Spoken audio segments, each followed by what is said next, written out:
Hi. Yeah. Whatever. They're me. I was gonna start about it. Okay. So the agenda for today is we're going to lower the respiratory tract anatomy, or go over it, identifying and treat chest injuries. Side chatters. Identifying and treating chest injuries within the TCCC, delayed evacuation care management procedures, and ventilating your casualty. We do have masks, but and bags, but the mannequins don't have heads, so. The TCC terminal learning objectives. So we're going to identify the signs and symptoms of respiratory distress, identify the SNS of a life-threatening chest injury, identify the SNS of open pneumothorax, which is a sucking chest wound, in tactical field care, identifying the importance and implications of vented and non-vented chest seals, demonstrate the application of a chest seal to an open chest wound. We'll identify the signs and symptoms and initial treatment of tension pneumothorax in tactical field care. We're going to demonstrate the needle decompression of the chest in the second intercostal space in the mid-clavicular line, as well as in the fifth intercostal space in the anterior axillary. Identify the signs of reoccurring or unsuccessful treatment of a tension pneumothorax. If I mispronounce anything, whatever. So this is just kind of a brief little diagram of the lung, your upper cavity. So you're gonna have your rib bones, your lower lobe of your lungs. Your lungs have different number of lobes. I believe your Right has 3, left has 2. yeah, your right side has 3 different lymph nodes, and then your left has 2. You can actually survive without one of the lobes, but only on your right one. So you have the lower, the middle, and then the upper. And then here you only have the lower and the upper. Here's your trachea, your bronchi, lymph node's gonna be up here. So many things. This is your diaphragm. It sits right here underneath, connects to all your ribs, and then it helps you breathe. And then your blood vessels. I don't think I really know And your much. pleura. Pleura is the lining of your chest cavity. Life-threatening chest injuries. So you have penetrating trauma, which is a gunshot wound or shrapnel inside of the upper chest or your upper cavity. And then blunt force trauma, which is a force of an improvised explosive device like an IED. High impact vehicle accidents, your chest hitting the steering wheel, for example. Deformities, bruising, swelling, contusions around the chest, back, or rib cage. Crepitus. Is that how you say that? Yes. Okay. Which is felt or heard. It's like crackling, popping, or grating. Remember, these injuries can lead to a tension pneumothorax. This is one of the most common causes and preventable death in the battlefield, besides, bleeding. We typically think of crepitus as like bones, but in this case, it actually just means like their tissue itself around their torso is crackling, popping. It's like if you press anywhere on them, it's gross when you notice it. And it's like, every time I touch it by accident, I don't know it's there. It's like, it's like bad vibes whenever I see it or feel it. Signs, thank you. Signs of respiratory distress, nasal flaring, if their nose is going in and out much more exaggerated. Confusion or lightheadedness and or agitation due to a lack of oxygen. Retractions, which is a suprasternal notch or intercostal reactions when the skin sinks into the chest wall when the patient inhales. Cyanosis around the mouth and lips. Tachypnea, which is rapid and shallow breathing. Dyspnea, which is chest tightness, wheezing, or stridor, or noisy breathing. Working hard to get a deep breath in and feeling like you need to force yourself to breathe deeply, and then the tripod positioning or recovery position when they're sitting, and then when they're sitting, can you do the sitting one? Yeah, basically. Yeah, so supporting themselves to breathe. They're trying to open their airways. A pulse ox is a tool that you can use to help determine your patient, if your patient is in respiratory distress. A level that is less than 90% can indicate a casualty is in respiratory distress. What do you want to be in between normally? A standard healthy adult, what's the percentage you want to be around? Here in Colorado, Sure. 96, 97. Typically here in Colorado, around 93 to 97% is the average for a healthy adult. And then in your older patients, what do we see a normal rating around? 91, 92. Okay. Also with pulse ox, if you have very thick nail polish, you're not gonna get a reading. Or fake nails, or acrylics, you're not typically gonna get a reading. Sometimes you can twist it sideways, but it depends on the patient. And also with cordless finger pulse oxes, muscle tremors will give you an inaccurate reading as well. A open pneumothorax, which is the pleural space between your lungs and your chest wall, naturally has negative pressure, which helps the lungs stay expanded and not collapse during exhalation or breathing out. Penetrating injuries to the chest wall will be difficult to find through casualties' clothes. So protective gear and low light, through protective gear and low light situations as well. On inspiration, air enters the chest through the wound and not the normal anatomy. The affected lung cannot fully reinflate by inhalation, and the wound can be as small as 2.0 to 2.5 centimeters in diameter, and it can cause an open pneumothorax. So basically, you have a negative vacuum in your chest. Once you put a hole in there, there's no longer a vacuum, and you can't expand your lungs fully. Identifying an open pneumothorax, signs and symptoms of a sucking chest wound in tactical field care. A casualty with an open chest wound will exhibit one or more of the following signs or symptoms: respiratory distress, a puncture wound of the chest, a sucking or hissing sound when the casualty inhales, froth or bubbles around the injury, coughing up blood, and then a blood-tinged sputum. Identifying additional chest wounds. All you guys know how to rake the back, but when you get them onto their side, you're going to expose them, uncover them, and check or feel for additional open chest wounds using the raking motion. Basically, you're just trying to hope that your finger slips in something, or you can feel any weird changes. Vented and non-vented chest seals. So we do have a couple different chest seals that we offer as well. So this is the Bolin chest seal. I'm not totally familiar Who with this remembers one, the Bolin? Who's been in the Army long enough for the Bolin? Alright, so this is the second generation of the Asherman, which is what we originally had back in the day. Right? Garbage, but we are including this because they are still in the inventory and you still see them from time to time. And so it's more of a familiarization. Has 3 vents on the backside. If you do end up having to use one of these, you will have to use insane amounts of tape to hold this to their chest wall.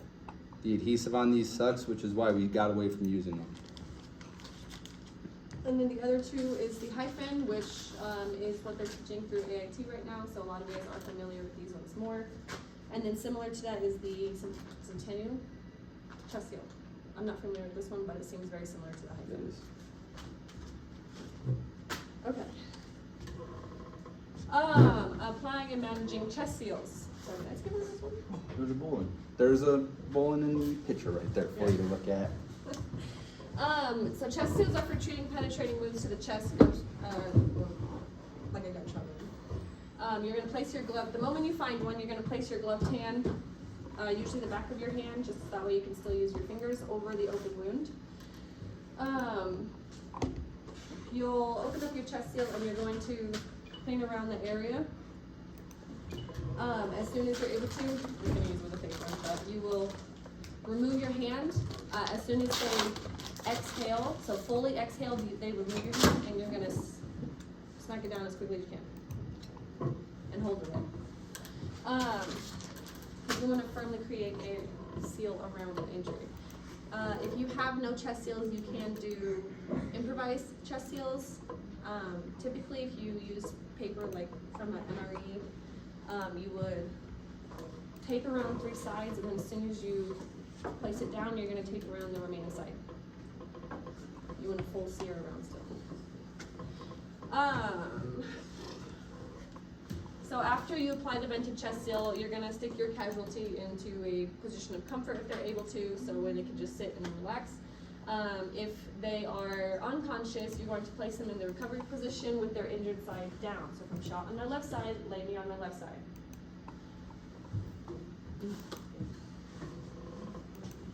A tension pneumothorax. So consider the mechanism of injury such as a significant torso trauma or a primary blast injury could cause a tension pneumothorax. As a tension pneumothorax develops, air enters the chest cavity through the wound with every breath.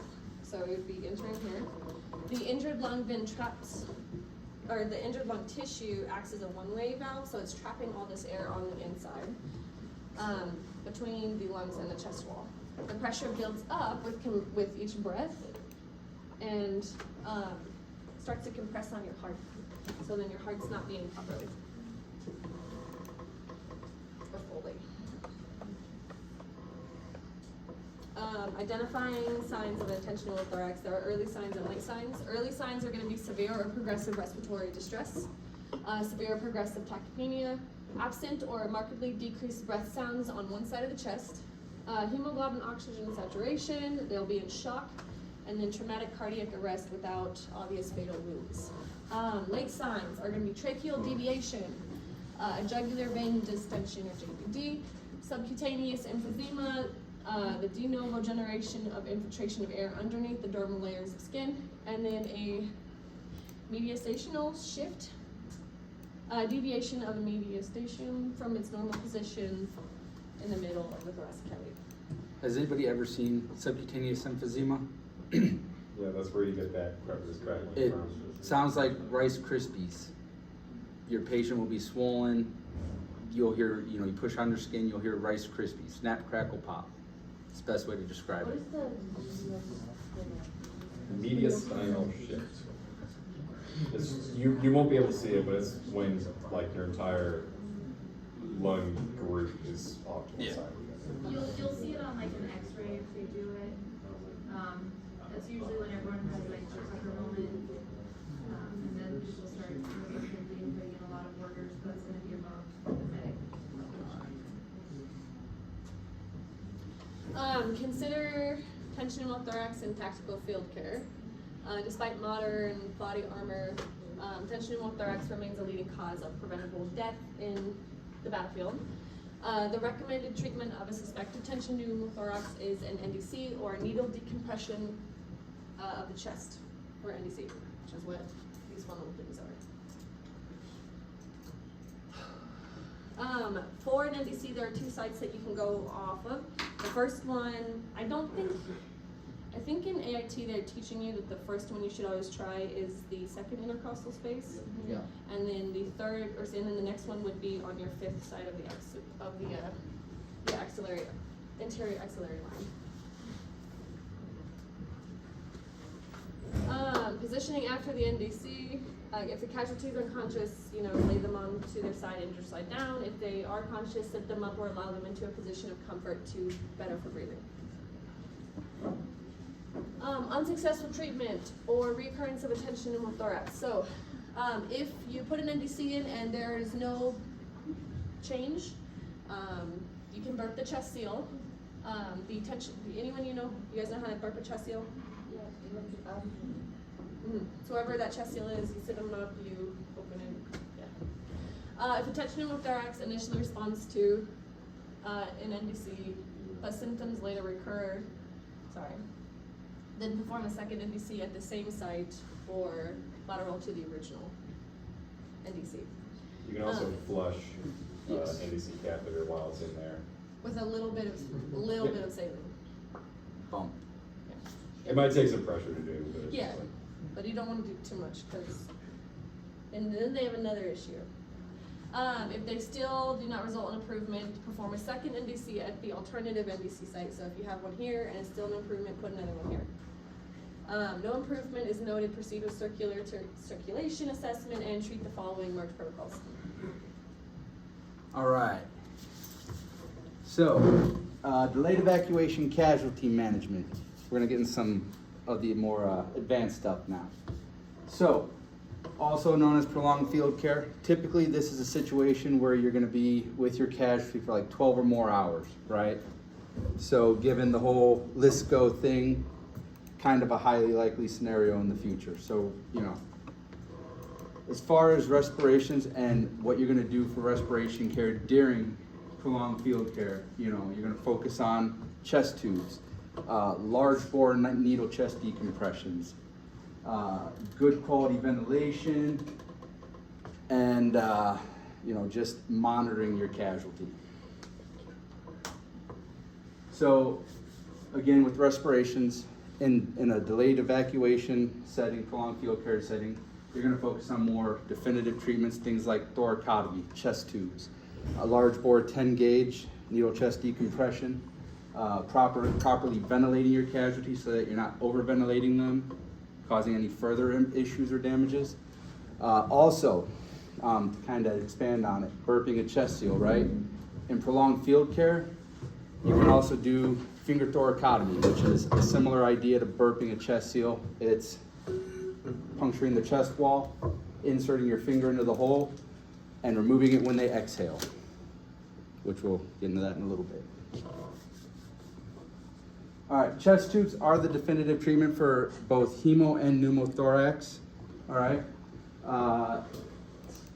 You're gonna dress all the wounds appropriately. So if you see a penetrating chest wound, you're gonna dress it with a chest seal, right? Monitor them if their breathing gets worse and they need that, and you have the supplies and are properly trained and able to do it, then you will proceed to do a chest tube. Question? With the chest tubes, we were told we had to call a medical officer to be able to do it, like they have to walk us through the steps. It's With gonna be that- dependent on your PA that you work under in the field. Stuff like that is gonna be dependent unit to unit, but these are skills that they do teach medics when you go through some of the more advanced classes like the DECM course or the Brigade Combat Team Trauma Training. You do these skills in live tissue labs, and you do learn how to do them. All right, so to do a chest tube, supplies that you're gonna need: silk sutures, Heimlich valve, of course a chest tube. You're gonna need 9-inch curved forceps, hemostatic forceps, number 10 or 11 scalpel. Preference is on the person doing the procedure. Petroleum gauze and betadine swabs. And of course, for patient comfort, maybe consider some lidocaine, something like that to numb up the area because it can be a little painful. Your sites for a chest tube are gonna be the 4th or 5th intercostal space mid-axillary. You're gonna prepare your equipment. This is something that you do not wanna start and figure out that you forgot to open something, right? So make sure you have all your equipment laid out in a clean setting, prepared, ready to go. You're gonna start by making a horizontal incision at either the 4th or 5th intercostal space. And then using your hemostatic forceps, you're gonna blunt dissect the fatty tissue of the chest wall. It's just kind of moving it, tearing it, getting it out of the way, all right? Eventually, you're gonna come up to the visceral pleura, which is the lining of the chest wall. You're gonna take your big old curved 9-inch peens and put them on the rib below your incision site, and you're gonna slide off the rib and puncture right through the pleura into the chest space. Once you do that, you're gonna leave those clamps in place for a second, and then you're gonna open them up and insert your gloved finger into their chest cavity. And you're gonna pull those peens out of the chest cavity at that point. Once your finger's inside the chest cavity, you're gonna curl your finger and sweep around the inside of their chest wall, making sure that there's no adherence of lung tissue to the chest wall. You guys can back up. All right, so as you see, opening, finger into the chest wall. All right, so now inserting the chest tube. This is where you have, again, some preference on how to do it. So the preferred way is to use your peens, grab the chest tube, and then insert it as you pull your finger out, 1-for-1 swap. The other way is to just insert the tube directly. Can be a little bit harder, but if you have bigger hands, sometimes it's a little easier to do it that way. And then using your 0 silk sutures, you're going to use 1 mattress suture over the chest tube to secure it in place. Insert your Heimlich valve into the open end of the chest tube and then dress the site with petroleum gauze. Any idea why we're using petroleum gauze to dress it? Has anybody ever played with petroleum gauze? We want to create a seal. Want to create a seal. So petroleum gauze is just what it sounds like. It's gauze covered in Vaseline, petroleum jelly, right? So when it meets the skin, it creates like a nice little airtight seal for any extra little space that's open with that incision that you made. Helps keep everything sealed up nice and tight so that the chest tube does its job and your casualty can survive. And then of course monitor your casualty after. So in a prolonged field care setting, if you were to place a chest tube, what are some things that you're going to want to look for? If blood also comes out when we're washing it. If blood comes out. Now, one thing, are we going to be concerned with how much blood comes out? Yes. What else could happen if there's blood coming out of the chest tube? Could become clogged, clotted blood. So, you want to monitor and make sure that that chest tube stays effective. All right, ventilations. So of course, ventilations, we're going to use a BVM or a ventilator. Tidal volume is the amount of air that moves in and out of the lungs with each breath. In an adult male, that's typically around 500 milliliters of air. In a female, it's typically around 400. Your average BVM for an adult is between 500 and 600 milliliters of air with each little squeeze. So this is important to know because when you're ventilating your patient, there is such thing as overventilating, putting too much air into their lungs, which can cause gastric distension, it can cause subcutaneous emphysema, it can do more damage to your patient. So you want to make sure that you are keeping that in mind while you're bagging them, that you're giving them just enough air for them to have good perfusion. Has anybody ever heard of a save? Oh, yes. They had them at work. So a save is a simplified automated ventilator. This is what we have in our kits, whether it's the original save or the save 2. All right, now the cool thing with this is, you see that circle of buttons right up there? That is all preset. So based on how tall your casualty is, you just have to push the right height and it gives you all the right settings. It gives you the right respiration rate, the right tidal volume, the right peak, right? And go from there. Now it is adjustable if you do have that training, which not really any of us do. Even in Deckham, they more just say to use the presets because they're that spot on with it. These are the presets, so based on each height, that is what it's giving, just to kind of give you a little bit more information about it. It's fairly accurate to what a respiratory technician is going to use when they do an actual ventilator. And then of course, when ventilating your patient, you want to make sure you have end-tidal CO2 detectors, right? I know you've heard like Sarah Morena and whatnot talk about capnography. That's how you properly ensure that you're ventilating your patient. So that's close to what we use here in the Army in the field. We're not going to go into capnography because that's a whole nother can all on its own. Respirations are assessed during the R and March in tactical field care. Once you've identified penetrating chest trauma, place a gloved hand over the injury and apply a vented chest seal, and closing that can prevent a tension pneumothorax. One of the most common causes of preventable death on the battlefield is tension pneumothorax, which is treatable, as we talked about. And the locations are either the 5th intercostal space mid-axillary or the 2nd intercostal space mid-clavicular. The only definitive treatment for those injuries is chest tubes, right? So as you go through the Army, you will learn how to do those eventually. Remember to properly ventilate your casualty, and remember, you can easily have something change on the battlefield and find yourself in that prolonged field care setting. Any questions? Car key. Allegedly, on their own toe. Yeah. They are part of a ground ambulance set. I don't know if we actually have them, but if we were to get deployed, we would get that equipment. If you're having having multiple casualties and run out of chest tubes, is there anything that can be improvised as a chest tube? ET tubes can work.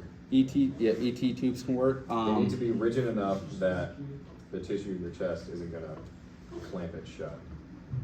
And then also that's where things like finger thoracotomy come into place, using your finger in place of a chest tube. Things of that nature. Now granted, chest tubes are a skill that they do teach medics. I've spent a lot of time deployed and I have yet to do a chest tube deployed, right? It's one of those skills they teach us just in case. Every joke like supposed to have like chest tube, right? Second? Does every joke like have a chest tube? No. And again, like, we've all done the basic, 10 level AIT stuff over and over again, so, why not throw in some of our more advanced skills that you will learn. And when you guys deploy, you will learn how to do chest tubes. It's every time you deploy, you go through BCT 3 prior, and you will do this on a go. Any other questions? All right, so we're gonna break you up into 4 groups.